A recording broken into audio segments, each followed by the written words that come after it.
celui que je vais accueillir maintenant est député européen. Il est de la gauche républicaine et socialiste. Nous sommes très très fiers de l'avoir en 3e position sur notre liste, Emmanuel Morel.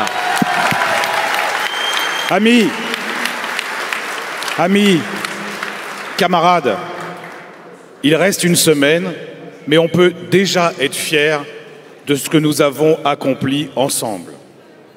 D'abord, une liste de large rassemblement, ancrée dans le monde du travail, une gauche qui sait où elle va, qui sait pour qui elle se bat, les travailleurs, les forces de la création, une gauche qui n'a rien oublié de sa mission historique qui est avant tout la redistribution des richesses.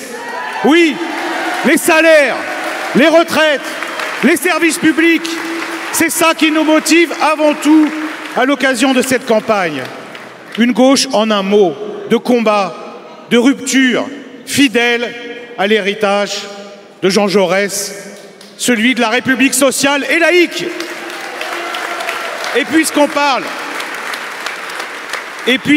de laïcité, d'émancipation, d'autonomie des individus, et puisqu'on est internationaliste, je veux qu'on ait une pensée en cette campagne pour les femmes afghanes, les femmes kurdes, les femmes iraniennes qui se battent pour l'émancipation.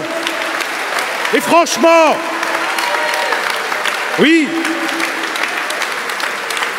et quand je vois que le président du Conseil européen a demandé une minute de silence pour ce bourreau de président iranien, eh bien moi je dis, notre minute de silence, elle va aux victimes des mollahs et aux victimes de la théocratie.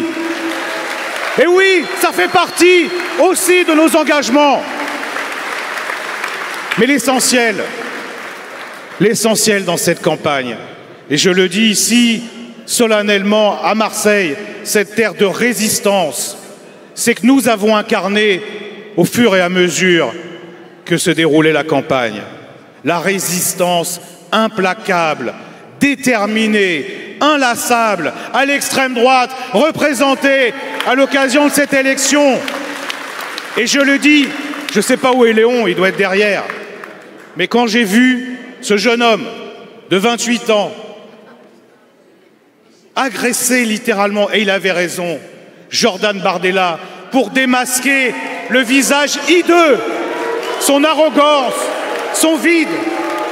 Je vous le dis, il n'a pas été seulement notre fierté, il a été la fierté de toute la gauche qui se lève et qui refuse que l'extrême droite prospère dans ce pays.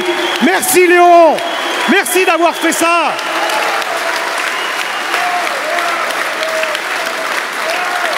Et d'ailleurs, vous avez vu, Bardella n'avait pas beaucoup d'arguments. Son seul argument, c'était de dire « Mais monsieur Desfontaines, vous êtes communiste en 2024 ». Alors moi, je vais vous dire quelque chose pour cette dernière semaine de campagne. Les communistes, en 2024, ils sont rentrés au Panthéon. Ça n'arrivera pas aux fondateurs du Rassemblement national. Ça ne leur arrivera pas. Ça, c'est sûr.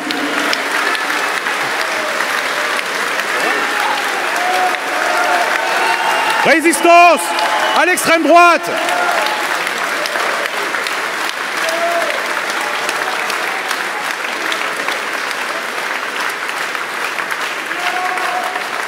Merci Léon pour tout ça. Merci aussi d'avoir dénoncé le scénario écrit par le pouvoir qui, comme à chaque fois qu'il est en difficulté, nous explique qu'il est le dernier rempart au fascisme. Et vous avez M. Attal, dans une sorte de duel ou de duo, qui explique que c'est lui ou le chaos. Quelle indécence!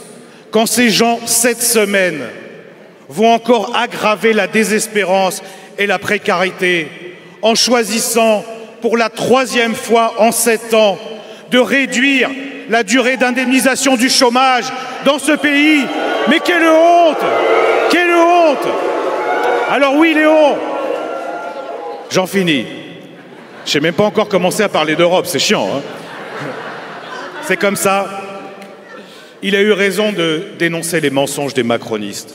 Et il a raison aussi, avec vous, de se lever contre ce projet de ceux qui, même quand le peuple français a dit non, veulent nous remettre une Europe fédérale, élargie, atlantiste, belliqueuse.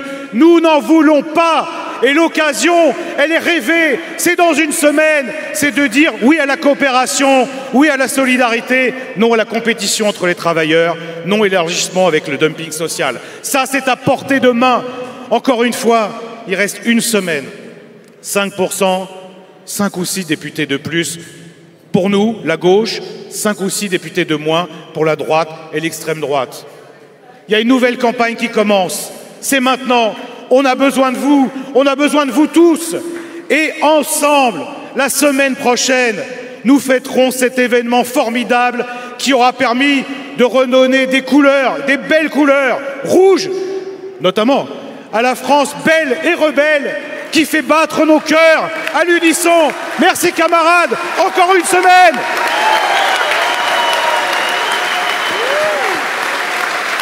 Merci Emmanuel.